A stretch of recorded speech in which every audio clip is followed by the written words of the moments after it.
ਵਾਹਿਗੁਰੂ ਜੀ ਕਾ ਖਾਲਸਾ ਵਾਹਿਗੁਰੂ ਜੀ ਕੀ ਫਤਿਹ। ਜਦੋਂ ਕਿ 35 ਸਿੱਖ ਪਲਟਨ ਪਿਸ਼ੌਰ ਗਈ ਅਤੇ ਕੁਝ ਸਮਾਂ ਪਲਟਨ ਨੂੰ ਪਿਸ਼ੌਰ ਵਿੱਚ ਰਹਿੰਦਿਆਂ ਨੂੰ ਹੋ ਗਿਆ ਤਾਂ ਸੰਤ ਬਾਬਾ ਜਵਾਲਾ ਸਿੰਘ ਜੀ ਨੂੰ ਪਤਾ ਲੱਗਾ ਕਿ ਪਿਸ਼ੌਰ ਵਿੱਚ ਅਲਮਸਤ ਸਾਧੂ ਕਾਹਨ ਸਿੰਘ ਜੀ ਰਹਿੰਦੇ ਹਨ।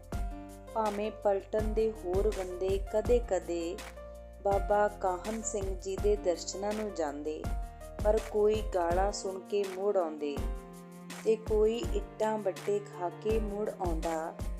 ਅੱਜ ਸੰਤ ਬਾਬਾ ਜਵਾਲਾ ਸਿੰਘ ਜੀ ਪੱਕਾ ਇਰਾਦਾ ਧਾਰ ਕੇ ਗਏ ਕਿ ਭਾਵੇਂ ਬਾਬਾ ਕਾਹਨ ਸਿੰਘ ਜੀ ਕਿਤਨੀਆਂ ਵੀ ਗਾਲਾਂ ਦੇਣ ਜਾਂ ਕੁਝ ਵੀ ਮਾਰਨ, ਸਭ ਕੁਝ ਝੱਲ ਕੇ ਕੁਝ ਨਾ ਕੁਝ ਨਤੀਜਾ ਕੱਢ ਕੇ ਮੁੜਾਂਗੇ।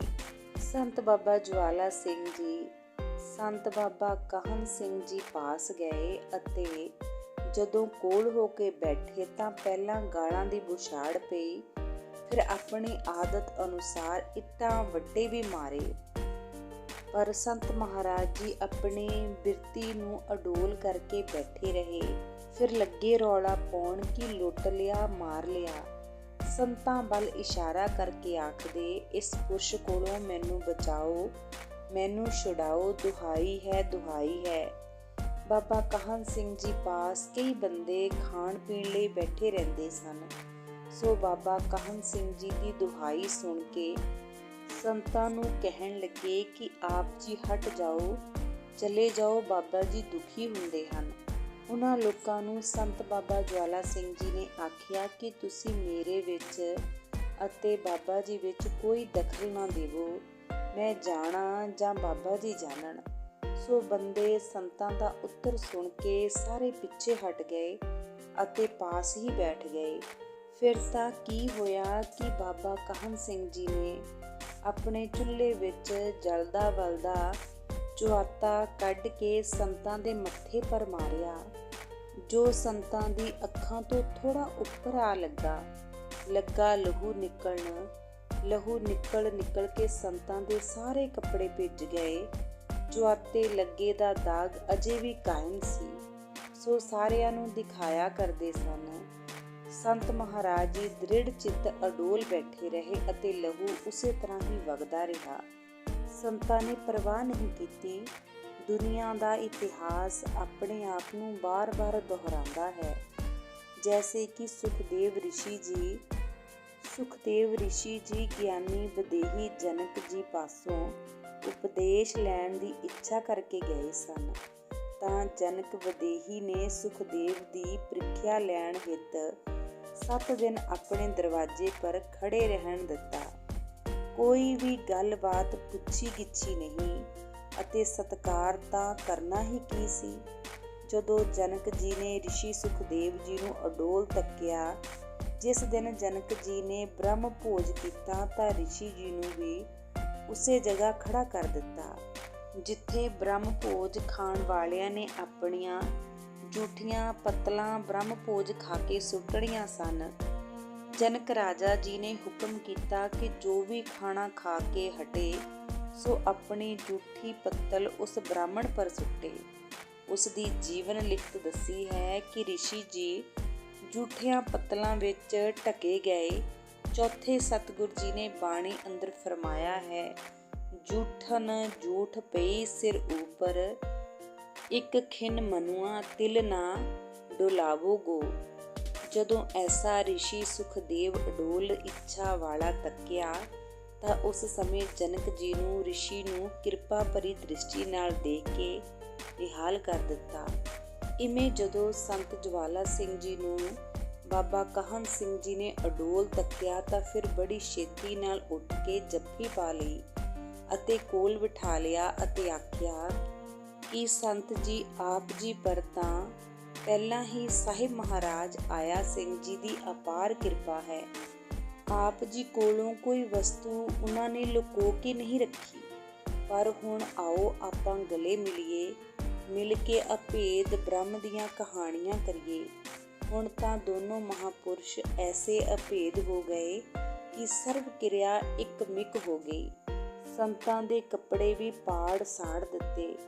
ਜੈਸੇ ਬਾਬਾ ਕਾਹਨ ਸਿੰਘ ਜੀ ਦਿਗੰਬਰ अलमस्त सन। तैसे ही संत अलमस्त नंगे हो गए। खाना भी एक जगह, पीना भी इक्को जगह ही करते। पर संत उदों खांदे पींदे जदों बाबा कहन सिंह जी हुक्म करदे। सदा ही हुक्म विच रहिंदे।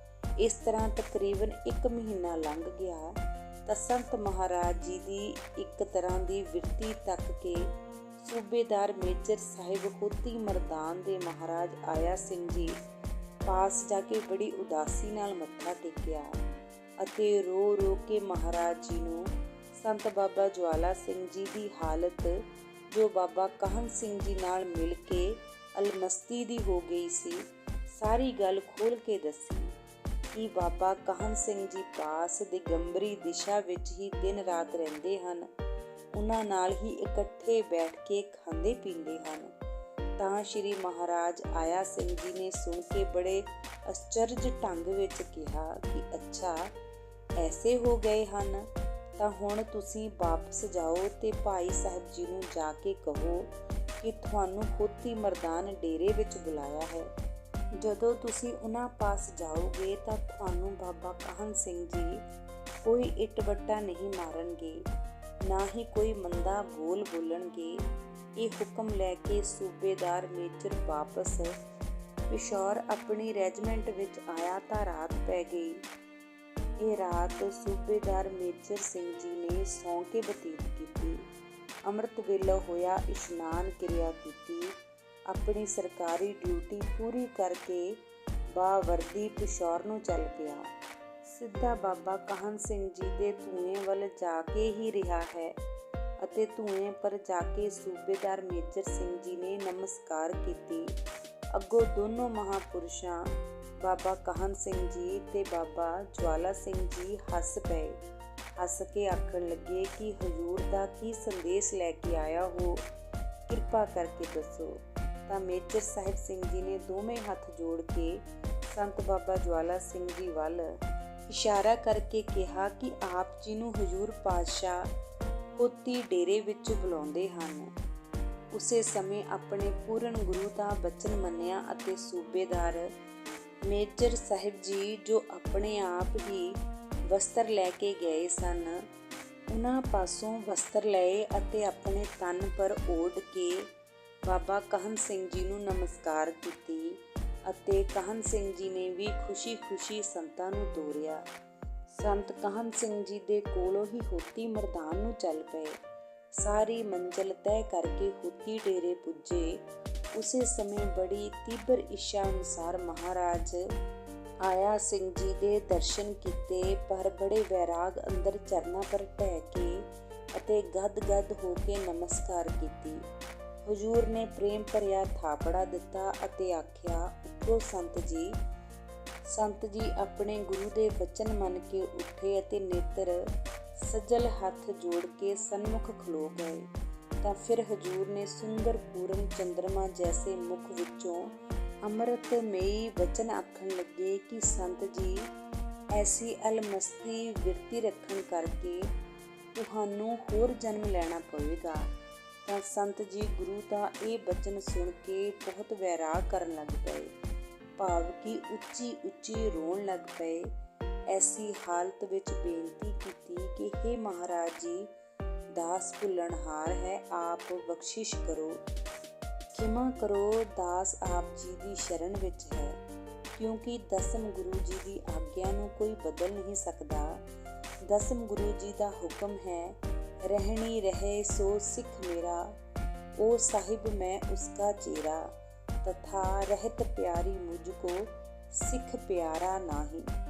हजूर दा रहतनामे विच अटल हुक्म है कि जैसे महाराज आया सिंह जी ने महा कृपा दृष्टि करते होया आख्या कि ऐसा नहीं जैसा तुसी समझते हो। संतां ने आख्या, हजूर जियो मैनू अनजान नूं समझा देवो।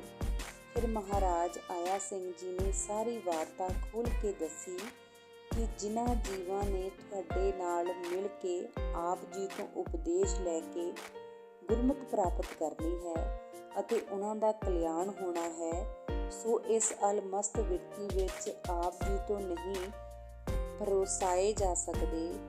ਇਸ ਵਾਸਤੇ ਅਕਾਲ ਪੁਰਖ ਜੀ ਦਾ ਆਪ ਜੀ ਨੂੰ ਦਾਨੀ ਬਿਰਤੀ ਵਿੱਚ ਹੀ ਰਹਿਣ ਦਾ ਹੁਕਮ ਹੈ। ਸੋ ਤੁਸੀਂ ਦਾਨੀ ਬਿਰਤੀ ਵਿੱਚ ਰਹਿ ਕੇ ਜੀਵਨ ਮੁਕਤੀ ਦਾ ਆਨੰਦ ਮਾਣੋ। ਤਾਂ ਸੰਤ ਬਾਬਾ ਜਵਾਲਾ ਸਿੰਘ ਜੀ ਨੇ ਬੇਨਤੀ ਕੀਤੀ, ਹਜ਼ੂਰ ਦਾ ਹੁਣ ਦਾਸ ਨੂੰ ਕੀ ਹੁਕਮ ਹੈ? ਤਾਂ ਮਰਿਆਦਾ ਪੁਰਸ਼ੋਤਮ ਮਹਾਰਾਜ ਜੀ ਨੇ ਹੁਕਮ ਕੀਤਾ ਕਿ ਦੁਬਾਰਾ ਅੰਮ੍ਰਿਤ ਛਕੋ।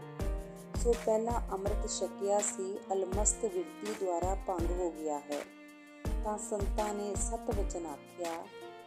ਇਹ ਰਾਤ ਸੰਤ ਡੇਰੇ ਹੋਤੀ ਮਰਦਾਨ ਰਹੇ। ਫਿਰ ਅੰਮ੍ਰਿਤ ਵੇਲਾ ਹੋਇਆ। ਮਹਾਰਾਜ ਜੀ ਦੇ ਹੁਕਮ ਅਨੁਸਾਰ ਅੰਮ੍ਰਿਤ ਦਾ ਵਾਟਾ ਤਿਆਰ ਕੀਤਾ ਗਿਆ ਅਤੇ ਸੰਤ ਬਾਬਾ ਜਵਾਲਾ ਸਿੰਘ ਜੀ ਨੂੰ ਅੰਮ੍ਰਿਤ ਛਕਾਇਆ ਗਿਆ। ਹੁਣ ਪੂਰੀ ਰਹਿਤ ਵਹਿਤ ਧਾਰ ਕੇ ਤਿਆਰ ਹੋ ਗਏ। ਇਹ ਦੁਬਾਰਾ ਅੰਮ੍ਰਿਤ ਛਕਣ ਦੀ ਆਗਿਆ ਜੋ ਹੋਈ ਹੈ ਸੋ ਹੂਬਹੂ ਬਾਬਾ ਖੁਦਾ ਸਿੰਘ ਜੀ ਵਾਲੀ ਹੈ। ਜਿਸ ਤਰ੍ਹਾਂ ਬਾਬਾ ਖੁਦਾ ਸਿੰਘ ਜੀ ਨੂੰ ਜਦੋਂ ਕਾਬਲ ਵੱਲ ਸਿੱਖੀ ਦੇ ਪ੍ਰਚਾਰ ਵਾਸਤੇ ਬਾਬਾ ਵੀਰ ਸਿੰਘ ਜੀ ਜੋ ਨਰੰਗਾ ਵਾਦੀਆਂ ਨੇ ਘੱਲਿਆ ਸੀ, ਪਰ ਆਪ ਜੀ ਨੇ ਅਲਮਸਤ ਅਵਧੂਤ ਦਿਗੰਬਰ ਹੋ ਗਏ। ਜਦੋਂ ਬਾਬਾ ਖੁਦਾ ਸਿੰਘ ਜੀ ਵਾਪਸ ਆਏ ਤਾਂ ਆਪਣੇ ਗੁਰਦੇਵ ਬਾਬਾ ਵੀਰ ਸਿੰਘ ਜੀ ਦਾ ਦਰਸ਼ਨ ਕੀਤਾ। ਤਾਂ ਬਾਬਾ ਵੀਰ ਸਿੰਘ ਜੀ ਨੇ ਖੁਦਾ ਸਿੰਘ ਜੀ ਨੂੰ ਦੁਬਾਰਾ ਅੰਮ੍ਰਿਤ ਛਕਾ ਕੇ ਇਸ ਤਰ੍ਹਾਂ ਪ੍ਰਾਚਿਤ ਕੀਤਾ ਅਤੇ ਹੁਕਮ ਦਿੱਤਾ ਕਿ ਜਦੋਂ ਆਪ ਪੂਰਨ ਰਹਿਤ ਬਹਿਤ ਵਿੱਚ ਨਹੀਂ ਰਹਿੰਦੇ, ਉਹ ਆਏ ਸ਼ਰਧਾਲੂਆਂ ਦਾ ਗੁਰਮਤਿ ਮਾਰਗ ਵਿੱਚ ਕੈਸੇ ਉਧਾਰ ਕਰਨਗੇ, ਕਿਉਂਕਿ ਜਗਿਆਸੂ ਨੂੰ ਗਿਆਨ ਤੋਂ ਪਹਿਲਾਂ ਕਰਮ ਮਾਰਗ ਅਤੇ ਉਪਾਸਨ ਮਾਰਗ ਵਿੱਚ ਰਹਿਣਾ ਪੈਂਦਾ ਹੈ। ਇਸੀ ਪ੍ਰਕਾਰ ਸੰਤ ਬਾਬਾ ਜਵਾਲਾ ਸਿੰਘ ਜੀ ਵੀ ਅੰਮ੍ਰਿਤ ਧਾਰ ਕੇ ਮਹਾਰਾਜ ਆਇਆ ਸਿੰਘ ਜੀ ਦੀ ਆਗਿਆ ਪਾ ਕੇ ਵਾਪਸ ਆਪਣੇ ਪਲਟਨ ਵਿੱਚ ਪਿਸ਼ੌਰ ਆ ਗਏ। ਵਾਹਿਗੁਰੂ ਜੀ ਕਾ ਖਾਲਸਾ, ਵਾਹਿਗੁਰੂ ਜੀ